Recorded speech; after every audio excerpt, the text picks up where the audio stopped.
If they don't get it by the end of the day, I had some late watch guys sitting monitoring last night. Now we're waiting on HAS. It looks like they got it. I don't know why they went to the building, but hopefully they're pretty good.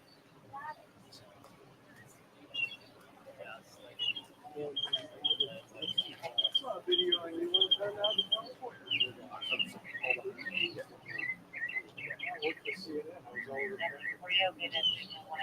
what shore was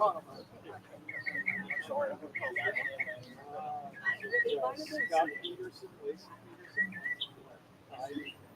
I covered from the time she was missing all the way through the Peterson trial. Had multiple interactions with Scott Peterson, but never an interview. And I spent so much time out there, I probably should have said, California state tax. I'm not kidding. Out there for most of 2 years. Nice to meet you.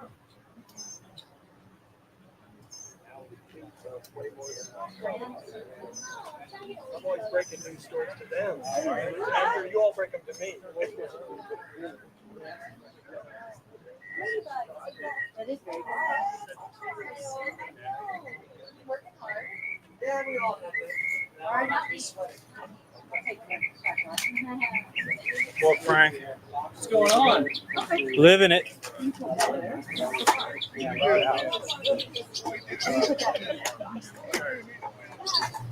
Hey, folks, we are waiting for a press conference to start with Louisville Metro Police. They're giving us some details about a significant arrest they made in a stolen property case. And they're asking to get the word out so victims of these crimes, they can come forward if they see any of their belongings in this press conference that they're holding today. So this is happening off of Dixie Highway. That they're giving the details of this case. So they're running a little bit behind. So I apologize for making y'all wait, but I was hoping that we could bring this to you live here. So they're getting ready to give us some details about this.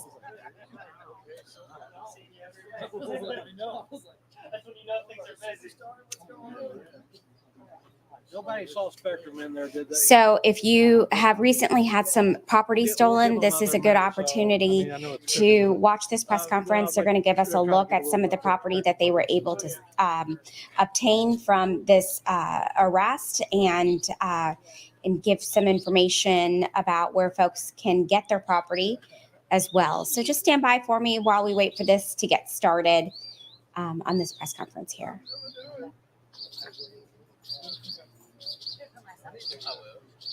Yeah. I found them on a word song screen. Yeah, no problem. So I stopped doing it, yeah.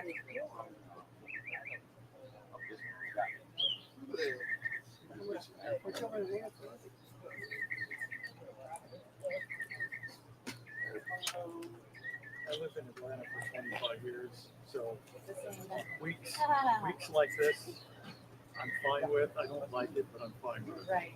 So, I grew up in Austin, but I didn't report there. So it's a bit different than your job, especially the people in the small cities. I rarely covered anything all over the country. People used to joke with me that, well, I used to say I had a house and a wife and a family because I was on the road so much. Yeah.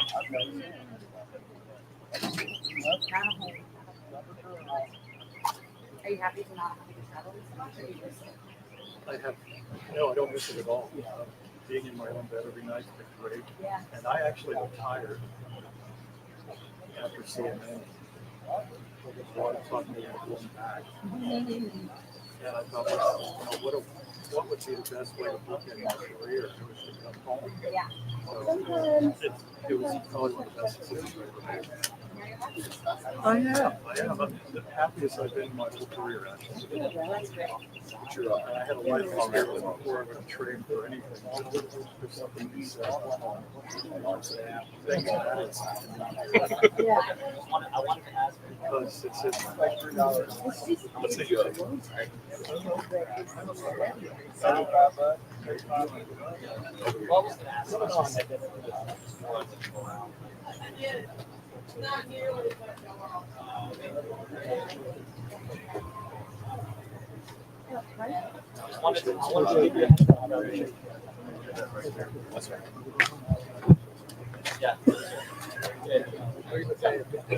I was going to the last time.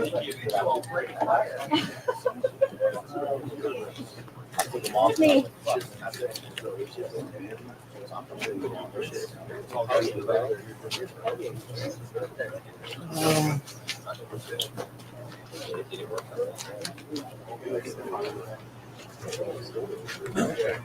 Hey guys, can I have everybody's attention? We're going to go ahead and get started. If Spectrum shows up or anybody else, we'll join in. I'm going to turn everything over to Major Donnie Bachman. He is the commander of the 3rd Division. He'll give you spelling and all that fun stuff. Also, will be Detective Sergeant Joe Keeling. So that'll be on that. And then afterwards, we'll hope to bring you a victim that will do kind of off from the platform. So turn it over to Major.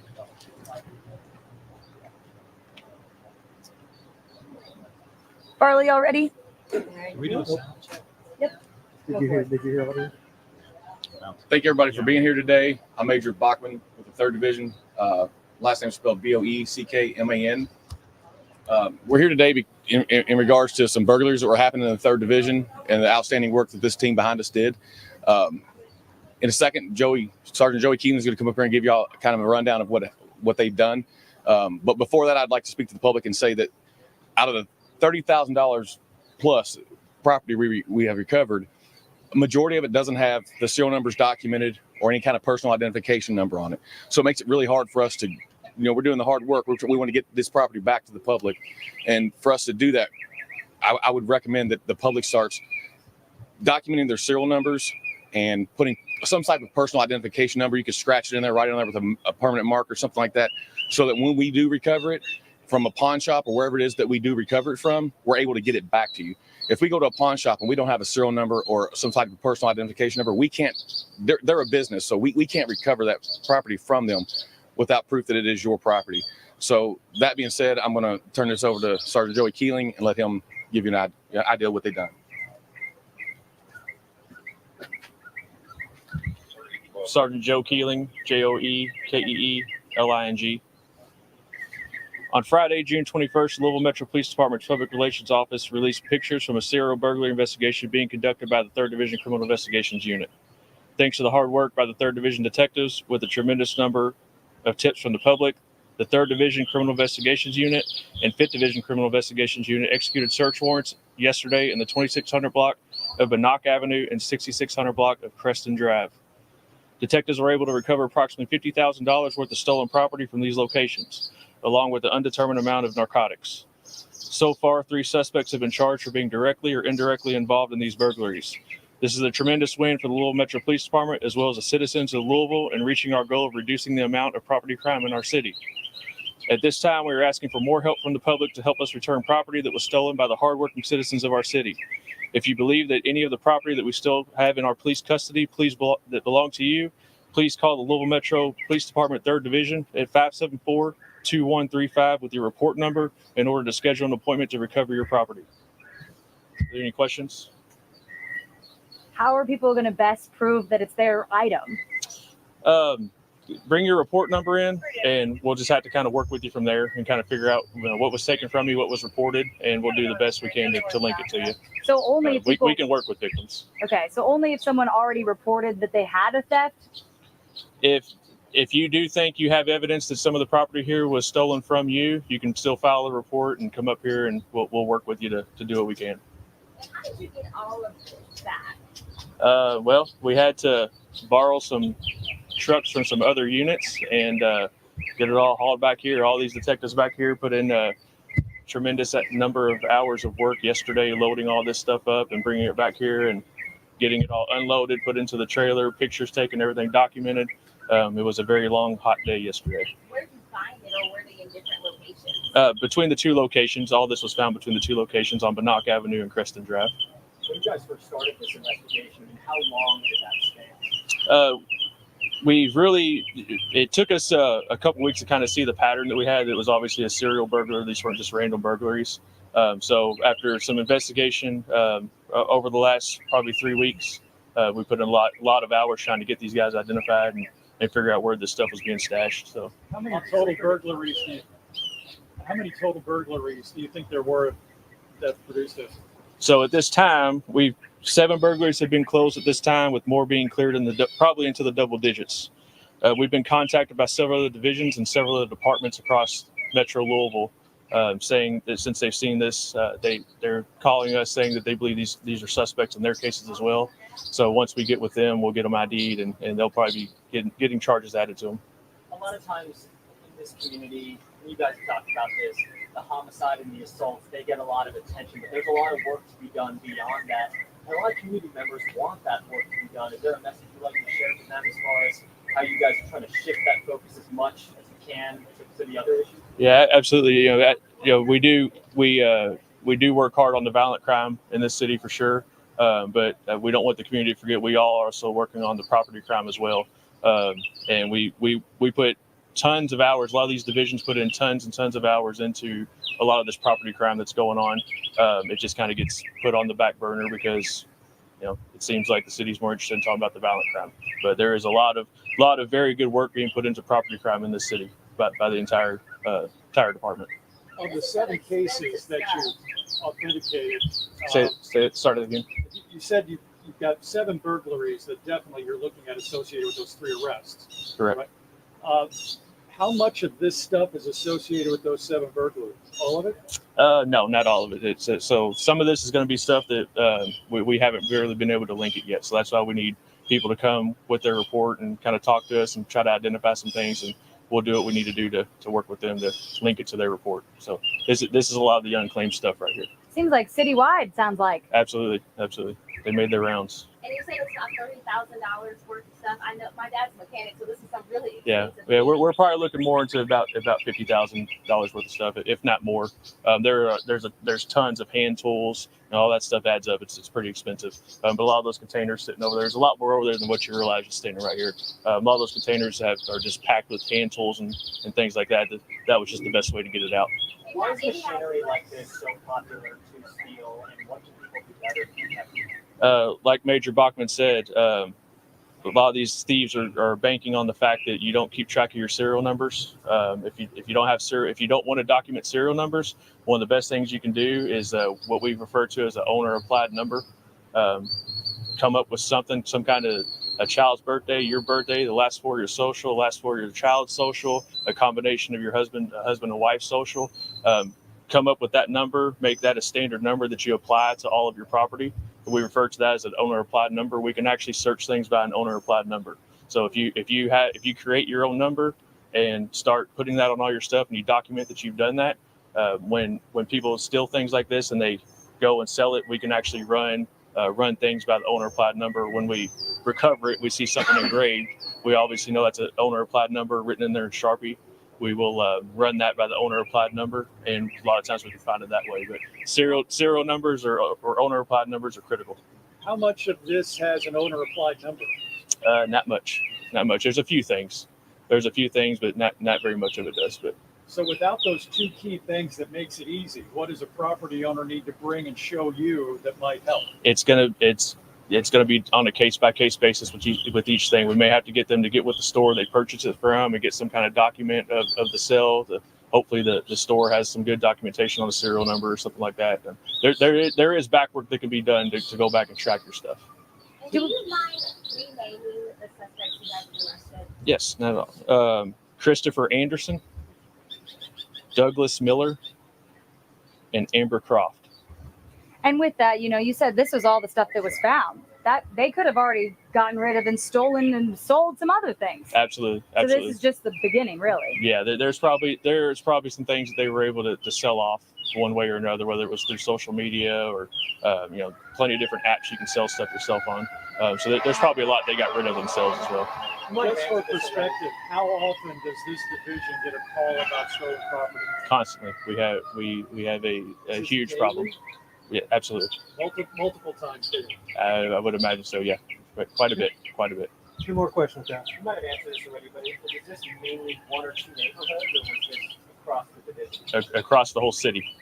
Across the whole city, they have definitely gone into other divisions and other small cities within Louisville Metro. So you guys just headed this from the third division. This is across. Correct. Anybody else have anything? I would just say, obviously, money is a big motivation, but with finding drugs at the property as well, was that something that you guys have linked to these 3 arrests, that maybe getting money for drugs was a motivation for buying or I should say, stealing and selling? I think we'd be making assumptions if we went there, but Sounds good. narcotics were definitely involved. Okay, guys. I'm going to bring y'all up one of our victims who's agreed to speak. We won't do it on podium, Okay. but if you guys want to kind of come together, we'll do it that way. Yeah. We'll need to do lights. Can we just pull the podium up and we won't show LMPD logo? Well, he wants to make you good. Okay, yeah. We're doing this. Gotcha. Let me bring them up, guys. Okay, we'll probably have to switch this way though for lighting. Yeah, unfortunately, I will. Folks, thanks for staying with me. While we wait to get set up for this other aspect of this story, you just heard that LMPD made 3 arrests in relations to property thefts that have been happening in the metro. And they're giving us a look after they get done with this, some of the property that they were able to obtain. They want folks who may have been victims to come forward so they can claim their property. If you have any way that you can prove that property is yours, that's very helpful. But this is an ongoing, continuous problem that folks are having to deal with. It's not fun when you have your things stolen, when you've worked really hard for them and someone just comes and takes them from you. So they're trying to get folks their things back. So we're expecting to hear from a victim of this. I think they're getting set up for that. I just wanted you to know this is a live feed. I don't really have control over where the camera is moving around and during the setup process. So just bear with me while we go through this.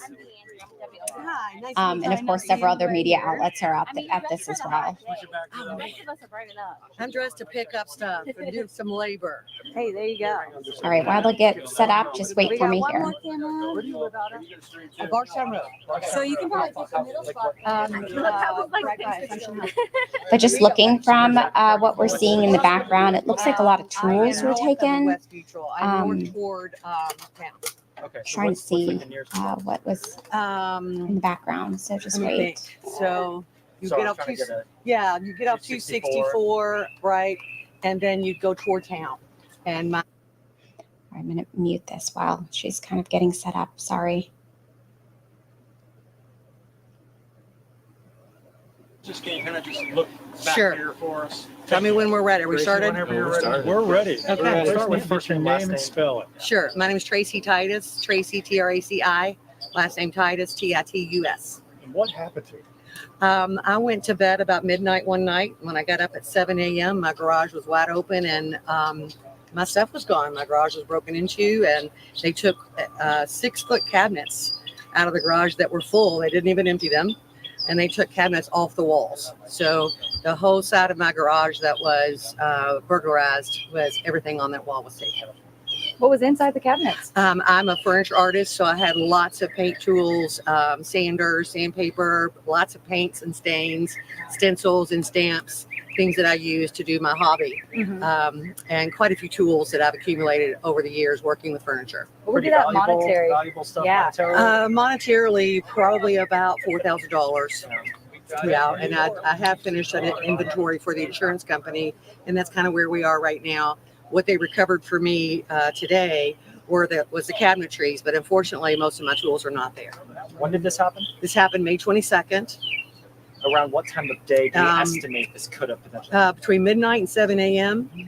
And since this occurred, I now have $600 worth of cameras that are monitored, and sirens and lights and gate locks. And, I spent a lot of money to feel safe again because I lived there alone with my daughter. And it was very scary to have that happen. It feels very unsafe. Were you asleep and you didn't hear anything? Correct. It's a detached garage. So it's literally on the other side of my fence. I have a service door, which is just a regular door here. And then you go outside the gate and there's the garage door. So they were able to access it, coming through the gate and then opening it up and just emptying it out. That's disheartening. It is, and it's bold. I'm across the street from the Strathmore Police Department, Barstown Road, and there's 6 police cars in the parking lot. So they were very bold. They didn't care. And how does that make you feel that someone come and steal your stuff, and especially when it means so much to you? I felt very vulnerable. It scared me until today. I have been going every night, like up and checking my lights are on and my doors are locked. My child's okay. Lots of feelings of insecurity. I'm sure you felt violated. I did, and as a matter of fact, something that was inside those cabinets were my car keys and my daughter's car keys, our spare car keys, hanging on a hook. So he has our car keys. So I had to go out and buy steering wheel locks for our vehicles, and that's going to be a very expensive thing to replace because those car keys are about $1,000 a set, and he took 4. Are you getting everything back today? No, most of my stuff is not here. I'm getting the cabinetry back, and I have a very small handful of tools. My stuff is just not there. And to know that they're behind bars tonight, how do you feel? I feel safer. I feel definitely safer. As I said, he has my car keys, and he knows where I live. There wasn't a house key on there, but the car keys were there, and it was every night thinking, is he coming back tonight? Is he coming back for those cars? And I actually have a classic car. I have a 73 Mercedes, a little convertible 2-seater. The keys were in it. Sorry. But there were 3 cars parked in my driveway, 3 cars wide, and you couldn't get it. So I really felt like he was going to come back for my cars. We've heard from people in the community that have been frustrated that homicides and assaults get all the attention, and a lot of their cases are left kind of, unsolved or not getting the attention. Do you feel some sense of confidence knowing that your case and cases here are getting the attention? I'm glad you asked me that because the day that this happened, the police were at my house within 15 minutes. It's a non-emergency call. They were at my house in 15 minutes. The officer who showed up was completely thorough, very reassuring for me, helped me to calm down and whatnot. And Detective Lanham on the LMPD contacted me very shortly thereafter. I got things in the mail to reassure me, and Detective Lanham was texting me frequently, keeping me in the loop. And when he called me this week to tell me that he thinks he found my cabinets, they were very identifiable, and sent me a picture, I was thrilled. I felt like he got on it and he got it done. And I'm very thankful. And do you have serial numbers on your cabinets? If they're there, I didn't record them. And the lesson that I have learned, I will be taking pictures of everything. There was a firearm stolen in this break-in, and I had the serial number for the firearm. So I was responsible in that regard, but it didn't occur to me that the tools needed to have serial numbers recorded.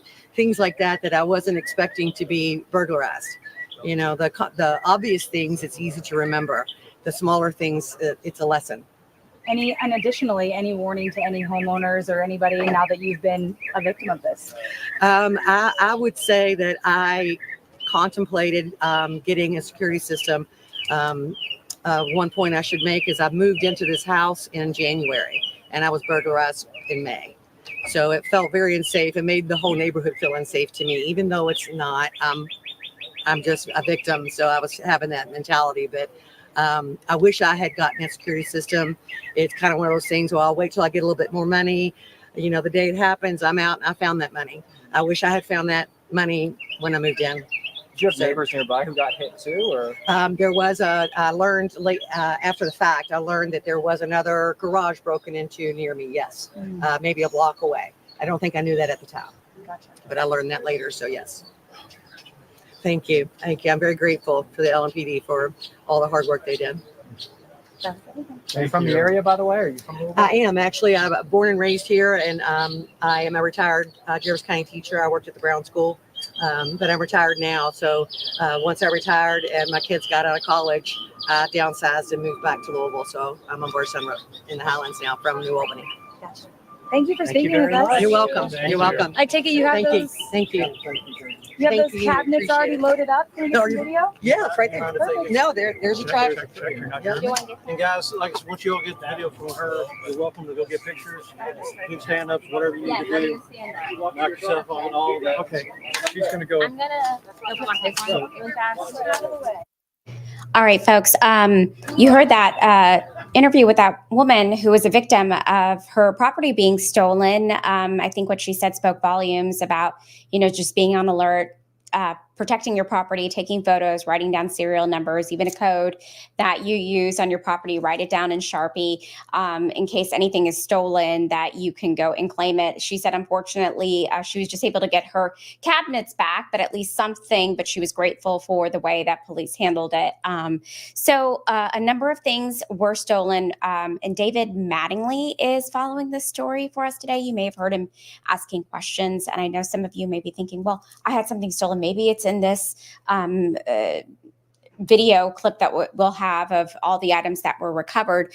David's going to have that story for us later here on Wave News. And you can see in his video if anything looks familiar to you, you reach out to police and start going through the process of claiming your items back. So that's great that police were able to make an arrest in this case. 3 people were arrested. Again, David Mattingly is going to have much more coming up on Wave News at 5 and 6. I'm Myra Ansari. I'll see you later here on Wave News at 3.